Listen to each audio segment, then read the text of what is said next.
مشاهدي العزيز، ورمضان كريم علينا وعليكم، وينعاد عليكم الايام ان شاء الله بالف خير، وربنا يتقبل صيامنا وصيامكم. زي ما شفتوا كده في الكابشن، النهارده اول حلقات من سلسله جديده وهي تفكيك راس الافعى، وباين من اسمها هنعمل فيها ايه. كل يوم هناخد حلقه من حلقات راس الافعى، وممكن مشهد صغير قد كده يحمل معنى كبير وليه قصه كبيره جدا جدا وراه. انا يا مشاهدي العزيز هحكيها لك. حلقه النهارده بقى بتقول لك ايه؟ بتقول لك ان التاريخ ده مش مجرد ورق قديم، التاريخ ده كتالوج، لو قريته صح هتعرف سبب كل حاجه بتحصل لك دلوقتي من اساسها ايه.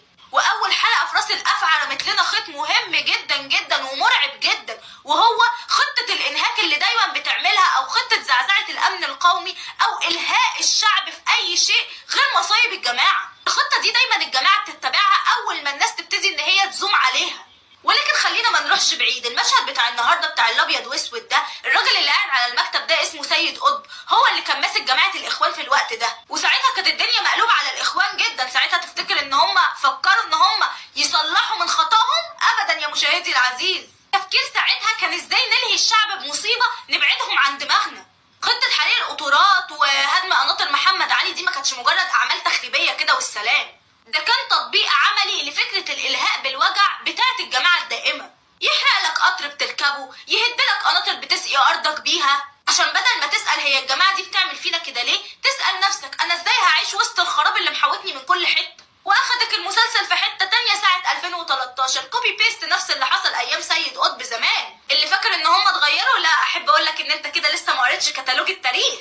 في 2013 اول ما الشعب شالهم من الحكم وخلاص، السيستم على طول اشتغل لوحده، المكنه اشتغلت لوحدها، وبداوا ينفذوا نفس الخطه اللي بينفذوها اول ما حد بيهدد امن الجماعه في البلد.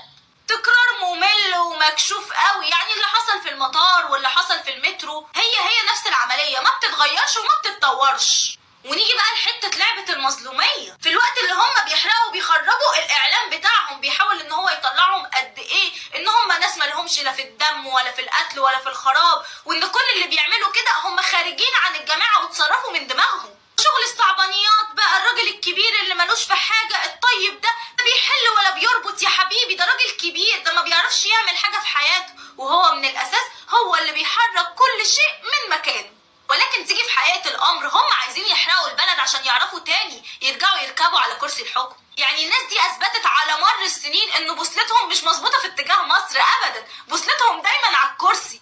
لا دماغهم في تطوير ولا تعمير ولا شعب ولا غلابة، ولا في دماغهم كل ده. في دماغهم إن هم الإله الأعلى، هم اللي ليهم السمع، وبالنسبة لها الخراب أرض خصبة نبتتهم الشيطاني. طول ما الناس ملهية بمصايبها هم هيعرفوا يتسلسلوا تاني شبه الشياطين. عايزين الشعب منهك بكل الاشكال عشان محدش يعرف يفكر في بكره، ولا حد يبقى عنده طاقه اساسا ان هم يحاسبوا ولا يقول لهم تلت التلاته كام.